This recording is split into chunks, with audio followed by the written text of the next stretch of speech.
Compte rendu du Conseil des ministres ordinaire du jeudi 12 janvier 2023.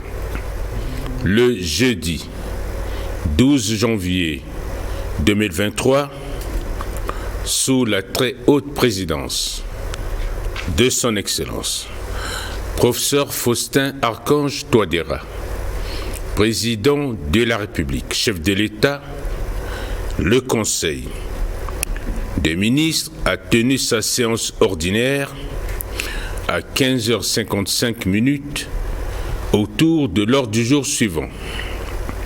Les dossiers à examiner, les communications ministérielles et les divers.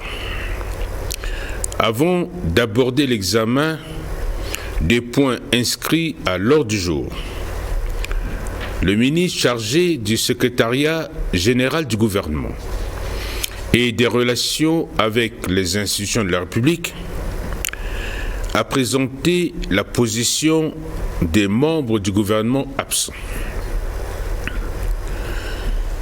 Ensuite, sur autorisation de son Excellence, Monsieur le Président de la République, chef de l'État, le ministre chargé de la communication et des médias, porte-parole du gouvernement, a pris la parole pour informer le Conseil sur les activités menées par le comité interministériel de crise, présidé par son Excellence, Monsieur le Premier ministre chef du gouvernement, en ce qui concerne le dialogue engagé avec les forces vives de la nation relatif à l'évolution de la situation sociale face aux mesures d'ajustement des prix des produits pétroliers à la pompe. Reprenons la parole. Son Excellence, Monsieur le Président de la République, chef de l'État, a recommandé à tous les membres du gouvernement la solidarité dans le traitement de cette crise de carburant et d'éviter de tomber dans la désinformation. Les membres du gouvernement doivent rester en veille sur toutes les questions touchant à la situation de nos populations et de beaucoup communiquer autour du dit sujet.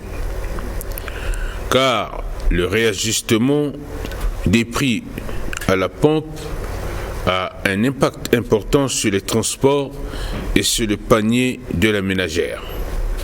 Le gouvernement est en train de prendre les mesures idoines pour trouver des solutions afin de soulager nos populations, a-t-il conclu.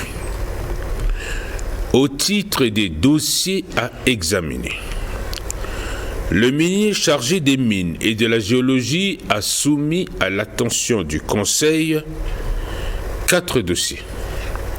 Le premier dossier est relatif au projet de décret portant agrément d'une bijouterie d'or et de diamants bruts à la société Bangui Mol Sal. Le ministre a indiqué que la société Bangui Mol Sal est une société anonyme à responsabilité limitée au capital social de 20 millions de francs CFA, dont le siège social est à Bangui. Elle est immatriculée au registre du commerce et de crédit mobilier sous le numéro CA/BG 2021M 2040. Cette société a introduit une demande d'agrément de bijouterie d'or et de diamants bruts, étant donné que celle-ci s'est acquittée des frais exigibles pour la délivrance d'un agrément conformément à la réglementation minière en vigueur. Le ministre a sollicité l'adoption du dit projet de décret. Après débat, le Conseil a marqué son accord et a adopté le dit projet de décret. Le second dossier est consécutif au projet de décret portant agrément d'une fonderie d'or à la société Gaga City. Le ministre a indiqué que dans le cadre de la relance des activités économiques, dans notre pays, le gouvernement a entrepris de promouvoir la création d'ateliers spécialisés de transformation conformément aux dispositions de l'article 158 de la loi numéro 09/005 du 29 avril 2009 portant code minier de la République centrafricaine. À cet effet, la société Gaga City, régulièrement constituée et enregistrée au registre du commerce et des crédits mobiliers, sous le numéro CB-BG-2022 B2560 et dispose d'un capital social de 10 millions de francs CFA, la dite société a également déposé au Trésor public la somme de 10 millions au titre de caution et du matériel adéquat à l'exercice d'activité d'une fonderie d'or. À cet effet, le ministre a sollicité du Conseil l'adoption du dit projet de décret. Au terme des débats, le Conseil a marqué son accord et a adopté le dit projet de décret. Le troisième dossier concerne le projet de décret portant agrément d'une fonderie d'or à la société Biti Metal. Le ministre a précisé que la société Biti Metal est une société anonyme, à responsabilité limitée, régulièrement constituée et enregistrée au registre du commerce et du crédit immobilier sous le numéro CB-BG 2022 B2413. Elle dispose en outre d'un capital social de 10 millions de francs CFA, à titre de caution et du matériel à l'exercice d'activité d'une fonderie d'or. À cet effet, la société Biti Metal a introduit une demande en vue d'obtenir un agrément nécessaire au démarrage de ses activités. Le ministre ayant noté que la société Biti Metal a satisfait à toutes les conditions prescrites par les textes en vigueur pour l'obtention de son agrément, a sollicité du Conseil l'adoption du dit projet de décret. Après débat, le Conseil a marqué son accord et a adopté le dit projet de décret. Le quatrième dossier se rapporte au projet d'arrêté fixant la valeur mercuriale minimale de diamants bruts à l'exportation. Le ministre a indiqué que l'évaluation du diamant brut à l'exportation s'effectue sur la base d'une liste de prix appelée valeur mercuriale, qui est en général un prix moyen appliqué à un type de produit donné destiné à l'exportation en vue de déterminer le niveau de taxation optimal tout en encourageant l'exportation du dit produit. L'inadaptation de la valeur mercuriale des diamants bruts de notre pays avec la fluctuation permanente des prix sur les marchés internationaux demeure une préoccupation de premier ordre dans la commercialisation du diamant centrafricain. Depuis l'ouverture des activités de filière or et diamant aux entreprises privées, après l'indépendance de notre pays en 1960. Aussi est-il utile de rappeler qu'après une première révision en hausse de 11% en 2017 des valeurs minimales d'une mercuriale ayant passé plus de 10 ans sans être mise à jour, il a été procédé à une seconde révision en baisse de plus de 30% en 2020 de l'actuelle valeur mercuriale. Dans un contexte mondial caractérisé par la pandémie à Covid-19, où les marchés internationaux étaient fermés. Face aux mesures de prévention, aux barrières frontalières, rendant quasiment impossible la mobilité des opérateurs économiques et de la filière diamant, occasionnant ainsi une chute drastique des prix. Avec le retour progressif de l'embellie dans les affaires, cette valeur mercuriale n'a pas subi une réévaluation. En dépit de la relance des activités économiques mondiales post-Covid-19, cette situation a entraîné une sous-évaluation des diamants de notre pays, longuement décriée par le processus de Kimberley lors de l'intercession et de la plénière de cette organisation, respectivement à Kazan et à Gaborone au Botswana durant l'année 2022. Dans le but de favoriser un meilleur climat des affaires, afin de contribuer à la croissance économique du pays, le ministre a sollicité du Conseil l'adoption du présent arrêté. Au terme des débats, le Conseil, tout en recommandant que cette révision soit accompagnée d'une fiscalité attractive avec des mesures contraignantes dans le cas du respect des procédures, car les pays voisins qui ne produisent pas du diamant exportent le diamant en pratiquant des taxes réduites, et le Conseil de ce côté a marqué donc son accord et a adopté le dit projet d'arrêté.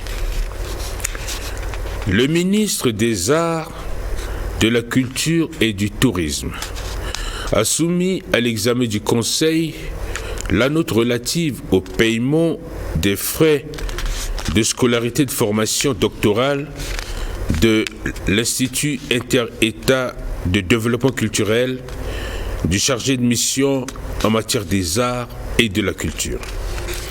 Madame le ministre a indiqué que dans le souci de combler la carence des cadres supérieurs des arts et de la culture, son département s'est aligné à l'initiative de l'Institut régional d'enseignement supérieur et de recherche en développement culturel, basé à Lomé au Togo, de prendre en charge les frais de formation des candidats centrafricains pour le cycle de doctorat en art, culture, tourisme et développement pour la promotion 2017-2020, dont un centrafricain a été retenu sur 138 candidats. La validation de cette thèse dans le dernier délai de soutenance est programmée au mois de mai 2023, permettant à la République centrafricaine d'avoir un cadre de référence dans le secteur culturel, ce qui facilitera la tâche à notre pays d'ériger l'actuelle École nationale des arts en un institut tel que souhaité par son Excellence, Monsieur le Premier ministre, chef du gouvernement, dans la lettre de mission adressée à Madame le ministre.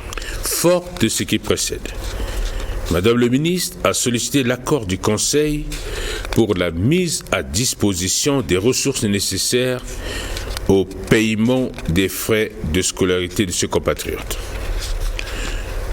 En prenant la parole, Son Excellence, Monsieur le Président de la République, chef de l'État, a fait noter que les dispositions ne sont plus appliquées de nature contraignante afin d'exiger aux candidats qui ont terminé leurs études de retourner au pays avec l'obligation de le servir pendant 10 ans. Il a ensuite noté que beaucoup de nos compatriotes formés sur le financement du contribuable centrafricain sont pour la plupart restés à l'étranger, récupérés par les pays d'accueil à travers des stratégies dites d'immigration choisie. Il a ensuite demandé au ministre de l'enseignement supérieur et à celui de l'éducation nationale de mener une réflexion en vue de créer les meilleures conditions pour inciter nos compatriotes dont les études sont financées par l'État de rentrer en vue d'apporter leur contribution au développement de leur pays. Après débat, le Conseil a marqué son accord pour que le ministre des Finances et du Budget règle par virement bancaire le montant alloué pour le financement des frais de stage, de formation et de soutenance du chargé de mission et par ailleurs a instruit Madame le ministre de signer aux postulants un engagement décennal. Le ministre chargé du développement de l'énergie et des ressources hydrauliques a soumis à l'examen du Conseil la note relative à la situation des carburants importés dans les fûts en instance dans les locaux de la douane et au dépôt de SOCASP à Kolongo. Le ministre a indiqué que par instruction ministérielle, son département a interdit le transport, l'importation et la distribution des produits pétroliers dans des fûts. Le jour où cette instruction a été prise, certains compatriotes bénéficiaires des autorisations spéciales d'importation de ces produits avaient déjà leurs produits dans les locaux de la douane pour le dédouanement. D'autres avaient terminé les formalités douanières, mais les produits sont bloqués et stockés au sein du dépôt de la Société centrafricaine de stockage des produits pétroliers, SOCASP, à Kolongo, conformément aux dispositions de cette instruction. Eu égard à ce qui précède, le ministre a sollicité l'accord du Conseil permettant à la douane et à la cellule de lutte contre les importations frauduleuses de convoquer les propriétaires de ces produits afin de vérifier si les conditions de sécurité sont respectées avant de leur libérer les dits produits en ce qui concerne les industriels, les forestiers et les sociétés de travaux publics. Enfin, les cas des baleinières qui ont sollicité du gouvernement la possibilité d'avoir droit à l'achat de plusieurs fûts de carburant a été également suggéré.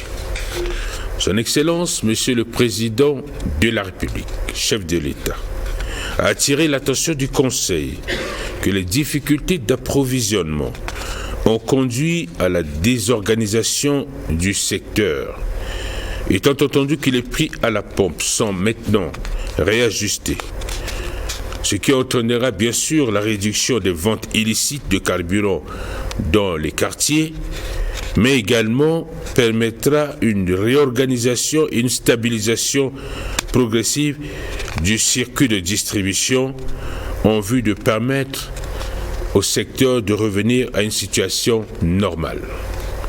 Au terme des débats, le Conseil en a pris acte. Le ministre chargé de la promotion de la jeunesse, des sports et de l'éducation civique a soumis à l'examen du Conseil la note relative à l'organisation de l'Assemblée générale élective de la région 3, Afrique centrale d'athlétisme.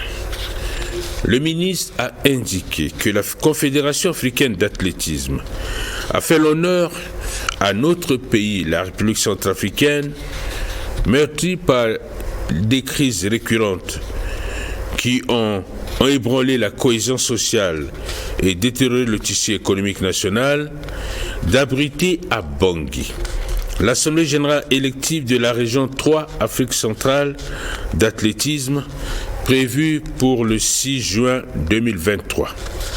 Cette Assemblée générale élective a reçu la candidature de notre compatriote, M. Konga Bruno, président sortant de la région 3 Afrique centrale, élu le 19 février 2019 à N'Djamena, en République du Tchad. L'organisation d'une telle assise témoigne à suffisance que le sport a un pouvoir fédérateur, un puissant moyen de développement durable de l'homme et de coopération agissante avec nos pairs de la sous-région. Les délégations du Tchad, du Cameroun, de la République démocratique du Congo, du Burundi, du Congo-Brazzaville, de la Guinée équatoriale, du Gabon ainsi que de Sao Tomé et Principe émargent sur le budget de la Confédération africaine d'athlétisme en ce qui concerne le transport international. S'agissant de l'hébergement, de la restauration et du transport local, ils sont imputables sur le budget national.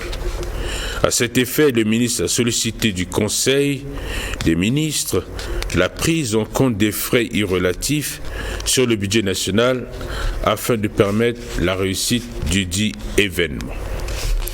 Après débat, le Conseil a marqué son accord de principe sous réserve de l'appréciation du budget de cet événement par le ministre chargé des Finances et du Budget. Au titre de la communication ministérielle, le ministre chargé de la Santé et de la Population a présenté au Conseil la note relative à l'état d'évolution de la propagation de la pandémie du coronavirus en République centrafricaine. Le ministre a indiqué que dans le cadre de la lutte contre la propagation de la pandémie du Covid-19 dans notre pays, la situation épidémiologique à la date du 10 janvier 2023 se présente comme suit. 117 253 personnes testées à ce jour depuis le début de la pandémie le 14 mars 2020. Un nouveau cas confirmé à la deuxième semaine de l'année en cours sur 304 personnes testées.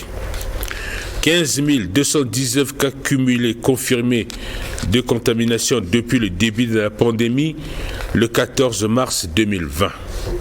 15 106 cas de patients guéris et 113 décès observés sur la même période. Après cette présentation, le Conseil en a pris acte. Madame le ministre, au titre des divers, Madame le ministre, chargée des arts, de la culture et du tourisme, a rendu compte au Conseil de la réunion de crise qu'elle a présidée sur la prise en charge des membres de l'ensemble artistique national. Elle a également informé le Conseil d'une réunion qu'elle a présidée le lundi 4 janvier 2023 avec les acteurs du tourisme et de l'hôtellerie. À cet effet, elle a informé l'assistante que toutes les taxes sur ces activités sont désormais versées sur le compte unique du Trésor.